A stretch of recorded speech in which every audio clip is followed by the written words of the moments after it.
Good morning students. Last time के video में हमने देखा हुआ था कि टाइप्स ऑफ रिएक्शन क्या होते हैं, कितने टाइप्स के होते हैं केमिकल रिएक्शन।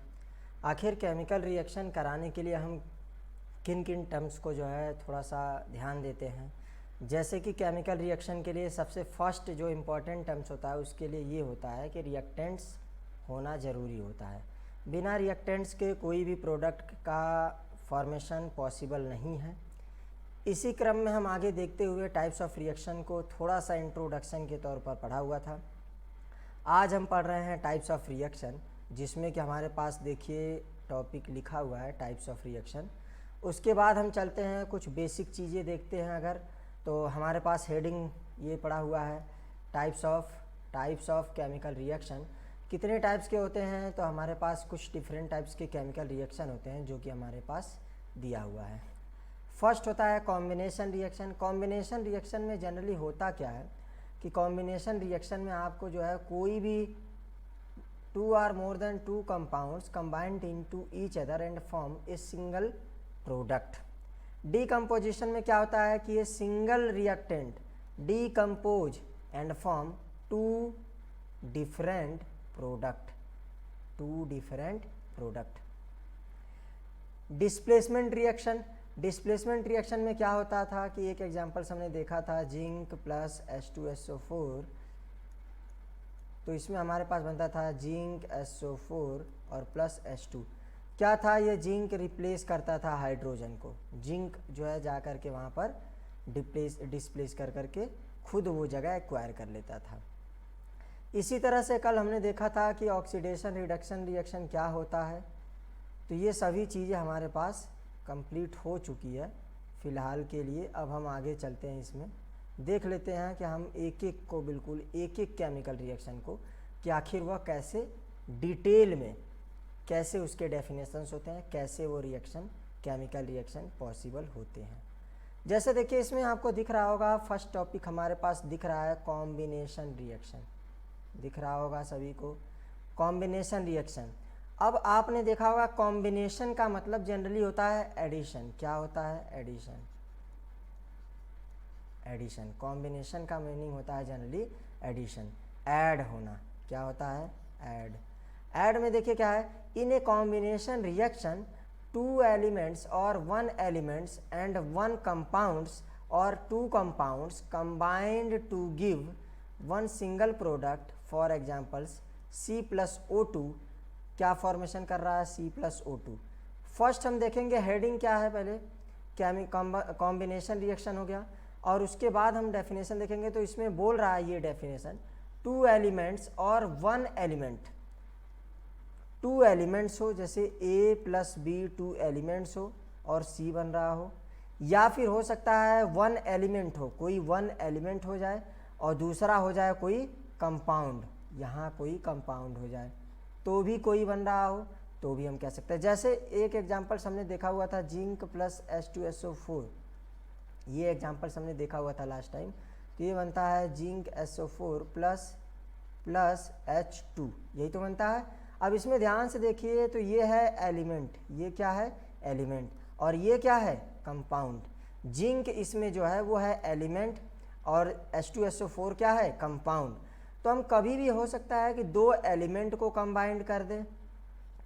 2 एलिमेंट को कंबाइंड करने का देखिए ये एग्जांपल्स है हमारे पास C+O2 और फॉर्मेशन हो रहा है CO2 का। मतलब क्या है, ये इसमें कार्बन भी एलिमेंट है, इसमें कार्बन एलिमेंट है।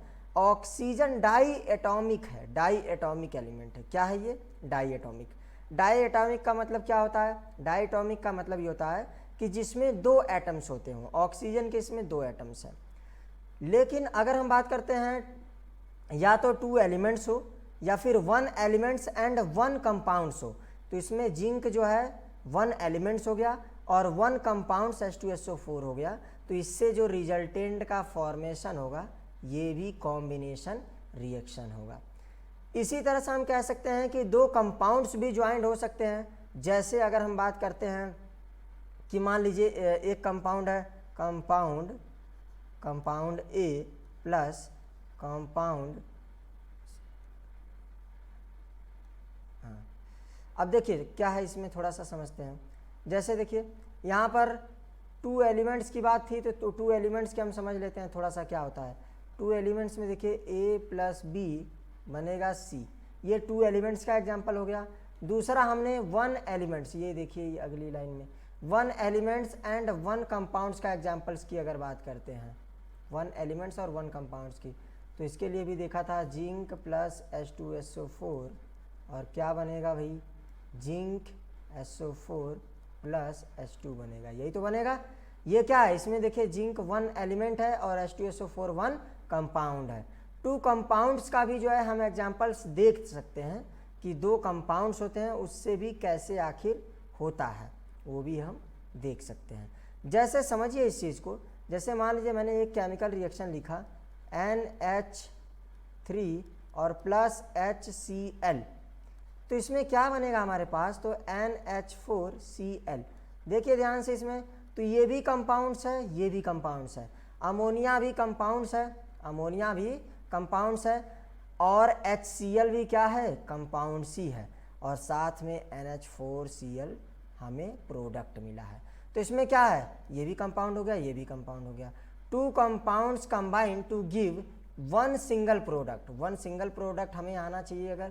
अगर 1 सिंगल प्रोडक्ट है, इसका मतलब क्या है, वो कौन सा रिएक्शन है, तो कॉम्बिनेशन रिएक्शन है। वो कौन सा रिएक्शन है, कॉम्बिनेशन रिएक्शन हो।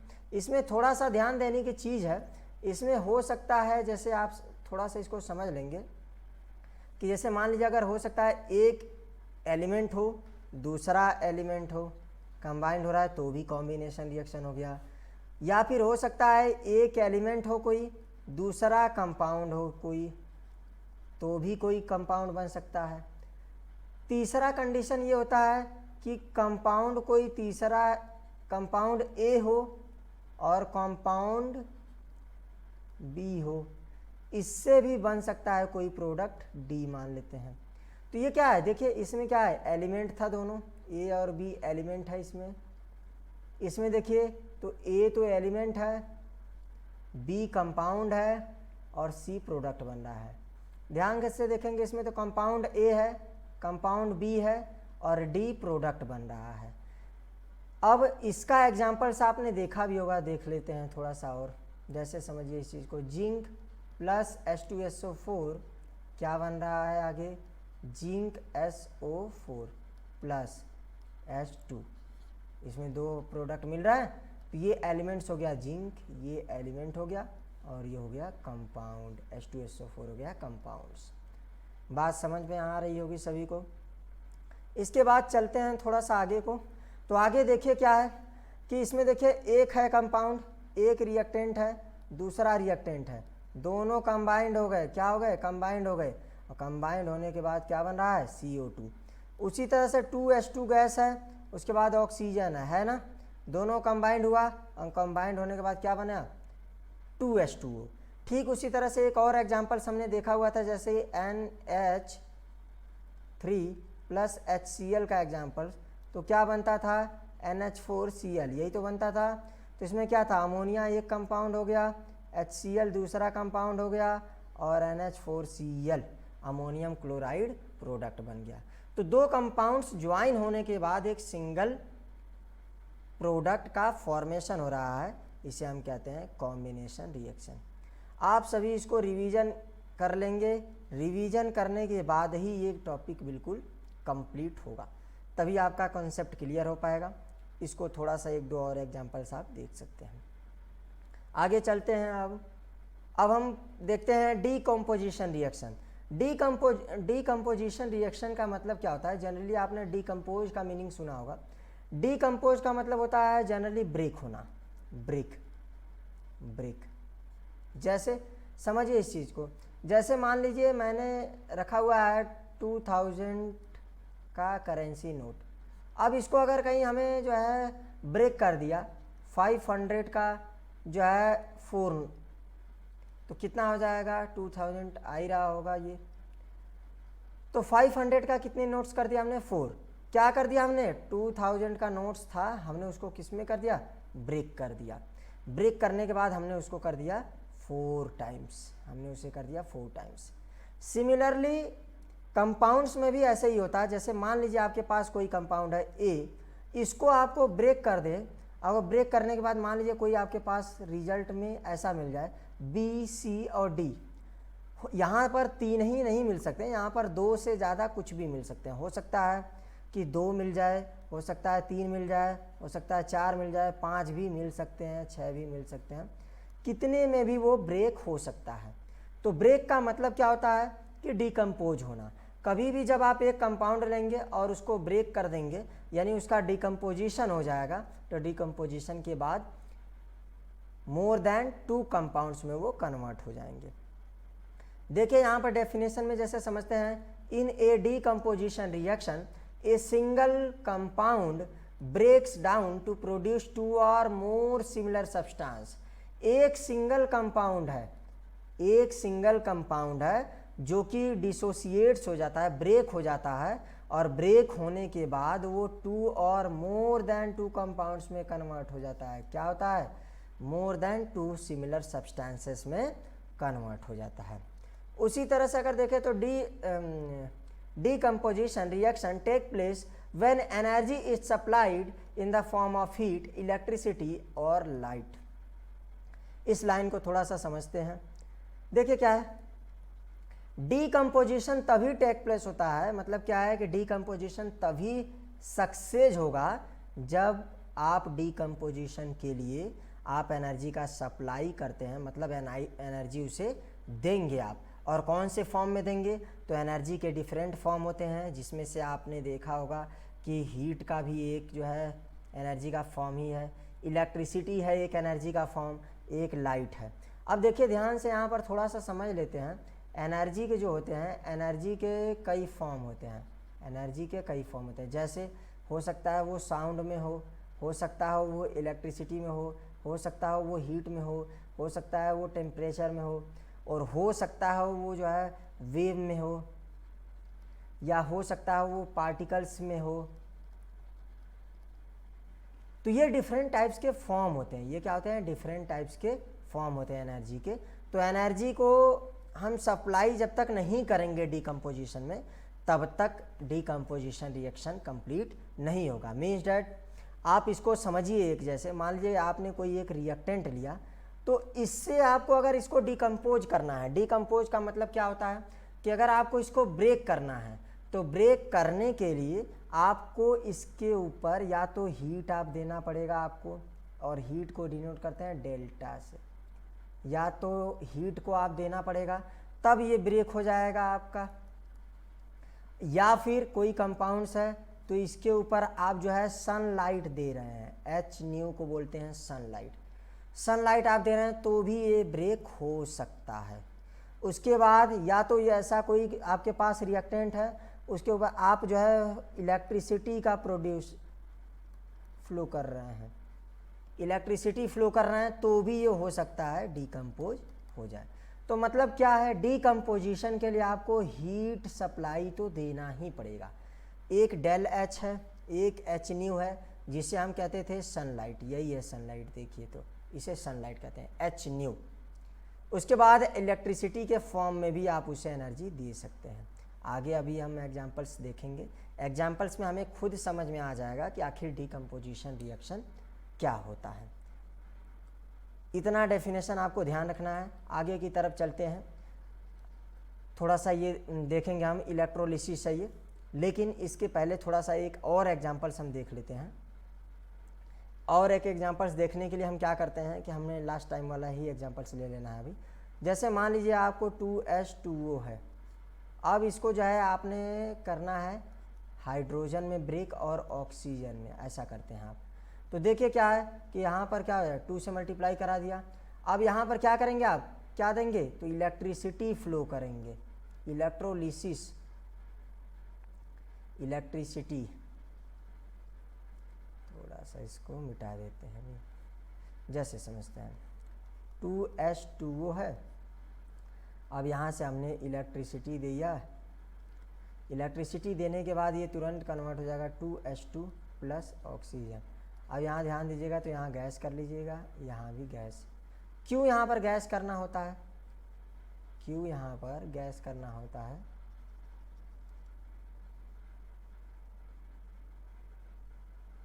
यहाँ पर क्यों गैस हमें करना होगा, जैसे गैस यहाँ पर हमने कर दिया। अब गैस क्यों हमने किया, क्योंकि देखिए ध्यान से, तो ये ऑक्सीजन और हाइड्रोजन दोनों गैस है। चाहे तो आप इसको इस तरीके से भी लिख सकते हैं, जैसे 2H2O है, तो ये मान लीजिए आपके पास लिक्विड स्टेट में था, आपने इलेक्ट्रिसिटी जो है इस पर प्रोड्यूस करा दिया, तो ये बन जाए 2H2, उसके बाद ऐसे बना लिया और ऑक्सीजन के आगे भी एरो बना लिया। एरो भी बनाने का मतलब क्या है कि वो गैस में कन्वर्ट हो गया, वो जो है गैस में कन्वर्ट हो गया। लेकिन यहाँ पर थोड़ा सा बस ये ध्यान देना कि ये गैस में कन्वर्ट हो गया तो ये इवॉल्व हो रहा है, बाहर निकल रहा है। और ऐसा अगर लिखेंगे तो थोड़ा सा माइनर डिफरेंस होता है कि वो हो सकता है बाहर भी निकल रहा हो या हो सकता है वो अंदर का अंदर ही रहता हो। तो ये होता है डीकम्पोजिशन रिएक्शन। इतना आपको सभी को ध्यान देना है। उसके बाद जो है बाकी की चीज़ें थोड़ा सा आप बुक में देखते चलेंगे, रिवीजन करते चलेंगे तो कंप्लीट हो जाएगा। इसके बाद हम चलते हैं नेक्स्ट टॉपिक पे अपने, जिसे हम कहते हैं इलेक्ट्रोलिसिस। इलेक्ट्रोलिसिस होता क्या है जनरली? इलेक्ट्रोलिसिस में हम किसी भी सब्सटेंस को डीकम्पोज करते हैं using electric current, using electric current. Electrolysis देखिए आपके पास ये है। इलेक्ट्रोलिसिस में हम करते क्या है, when a substance is decomposed by passing electric current. मतलब क्या है, किसी भी सब्सटेंस को हम इलेक्ट्रिक करंट का यूज करके, इलेक्ट्रिक करंट को पास करके अगर हम डीकम्पोज करते हैं तो उसे कहते हैं इलेक्ट्रोलिसिस। उस प्रोसेस को हम क्या कहेंगे, इलेक्ट्रोलिसिस। अब यहाँ पर थोड़ा सा आप देखेंगे कि नीचे एक एग्जांपल्स भी दिया हुआ है, जैसा कि मैंने पहले बताया था। ये समझिए इस चीज़ को। जैसे देखिए यहाँ पर एरो थोड़ा सा बना लेना है। देखिए क्या है, 2H2O लिक्विड था, इसको हमने इलेक्ट्रिसिटी पास कर दिया। इलेक्ट्रिसिटी पास करने के बाद ध्यान से देखेंगे तो ये 2H2 में कन्वर्ट हो गया, ये O2 में कन्वर्ट हो गया।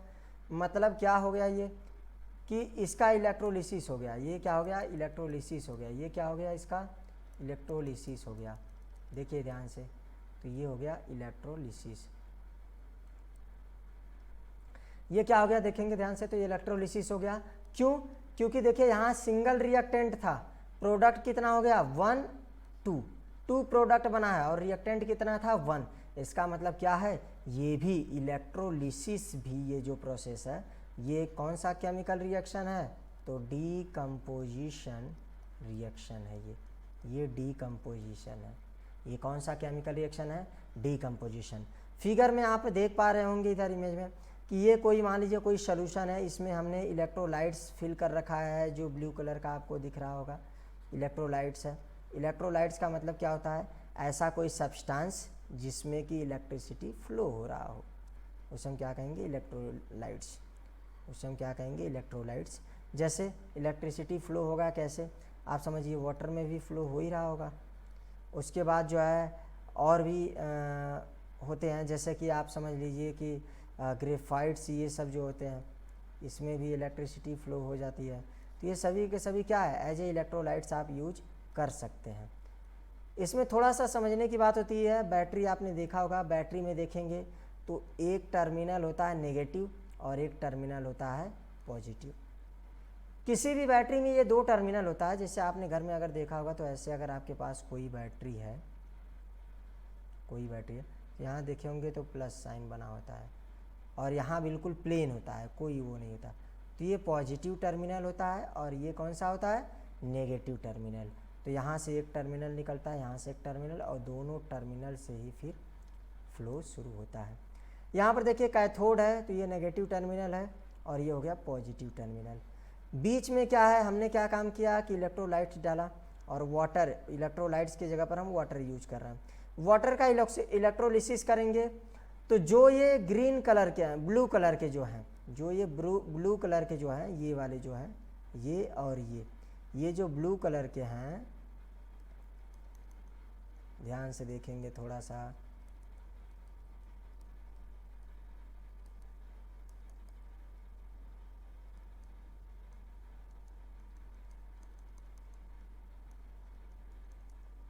देखिए थोड़ा सा, ये जो ये ब्लू कलर के दिख रहे हैं, ये इधर से ये दिख रहा है, तो ये जो है नॉन मेटल का आयंस है। ये क्या है, नॉन मेटल्स का आयंस है। और जो ये रेड कलर का है ये पॉजिटिव मेटल्स का आयंस है। ये कौन सा है? पॉजिटिव मेटल्स का आयंस है। नॉन मेटल जनरली क्या होता है, देखिए ये क्या है, ये नेगेटिव आयंस है, ये सभी के सभी नेगेटिव आयंस है, और ये क्या है? पॉजिटिव आयंस है, ये पॉजिटिव आयंस है। तो ये पॉजिटिव आयंस है, तो देखिए ये पॉजिटिव आयंस कहाँ जाएगा? नेगेटिव आयंस पर, और ये नेगेटिव आयंस है तो कहाँ जा रहा है? पॉजिटिव आयंस पर। चार्जेज हमेशा अपोजिट होते हैं, जैसे प्लस साइन आपके पास है तो इसको हमेशा आप भेजेंगे माइनस साइन के पास, अगर माइनस साइन है तो इसको हमेशा आप भेजेंगे प्लस साइन के साथ। अब देखिए ध्यान से, तो यहाँ पॉजिटिव चार्ज है और यहाँ माइनस चार्ज है, नेगेटिव चार्ज है। पॉजिटिव चार्ज का मतलब क्या है कि ये हमेशा जाएगा किसके पास? माइनस के पास, और माइनस चार्ज हमेशा किसके पास जाएगा? तो प्लस के चार्ज। मतलब क्या है कि पॉजिटिव वाले जो भी इलेक्ट्रोड्स रहेंगे वो जो है पॉजिटिव वाले आयंस को जो है अट्रैक्ट करेंगे, और नेगेटिव वाले जो आयंस है वो हमेशा पॉजिटिव वाले को अट्रैक्ट करेंगे। मतलब क्या है कि हमेशा चार्जेज, यहाँ पर जो आपने ये बनाया हुआ है इसको ध्यान रखना है कि चार्जेज हमेशा अपोजिट होते हैं तभी वो अट्रैक्ट होते हैं, तभी जो है वो अट्रैक्ट होते हैं। तो आज हमने पढ़ा कॉम्बिनेशन रिएक्शन, डीकम्पोजिशन रिएक्शन और इलेक्ट्रोलिसिस, ये 3 टाइप्स का केमिकल रिएक्शन पढ़ा। कॉम्बिनेशन रिएक्शन में क्या होता है कि कॉम्बिनेशन रिएक्शन में 2 या 2 से ज़्यादा कंपाउंड्स होते हैं तो वो ज्वाइन हो जाते हैं, वो कंबाइंड हो जाते हैं।